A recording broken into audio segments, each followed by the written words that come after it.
spectateurs étaient venus voir le Racing franchir une nouvelle étape vers la première division. Et malgré la pluie qui redouble de violence, après le traditionnel quart d'heure de repos, les deux équipes reprennent le match sous la conduite de Monsieur Delmer. Monsieur Delmer qui, après 7 minutes de jeu, décide que tout le monde rentre au vestiaire. C'est la surprise car à ce moment-là, le terrain, bien que très imbibé, est encore très praticable. Alors le plus simple pour en savoir plus, c'est encore de le demander à l'arbitre lui-même, Monsieur Delmer. Le match à la 7e minute de la seconde mi-temps, parce qu'il y avait à ce moment-là tonnerre et éclair, et qu'un orage tel que celui-là présentait un danger pour les joueurs. Voilà la raison pour laquelle on arrête provisoirement la rencontre. On dispose à ce moment-là d'un maximum de 45 minutes pour éventuellement reprendre. Mais après 45 minutes, on n'a pas pu reprendre parce que s'il y avait peut-être moins d'éclairs et de tonnerre, le terrain était vraiment devenu impraticable. Impraticable est même un mot un peu faible car en l'espace de quelques minutes, sous la violence de la pluie, le terrain s'est transformé en une véritable piscine. Regardez.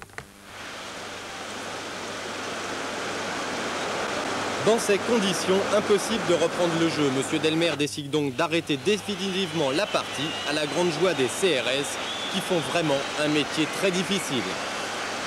Le match sera donc rejoué, ce qui n'est pas une raison pour ne pas voir ce qui s'est passé avant cette 53e minute. Et en début de match, on a surtout vu un homme, le gardien de but niçois, André Amitrano. Car bien entendu, le Racing qui a 2 buts de retard doit marquer le plus vite possible. La première véritable action se situe à la 15e minute sur cette déviation de la tête d'Auckland. Chebel devance Amitrano, mais Brusizecci sort littéralement le ballon du but. Nice se cantonne dans la défensive, ce qui fait que le Racing va se créer un nombre incalculable d'occasions. Voici la plus belle. Ekeke déborde sur le côté droit.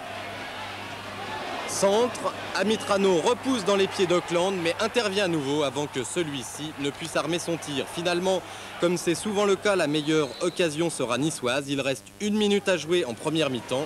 Et le capitaine niçois Michel Joly tire sur le montant de Patrick Bass. 0-0 à la mi-temps. Entre-temps, la pluie commence à tomber. Une pluie qui, dit-on, avantage l'équipe qui défend.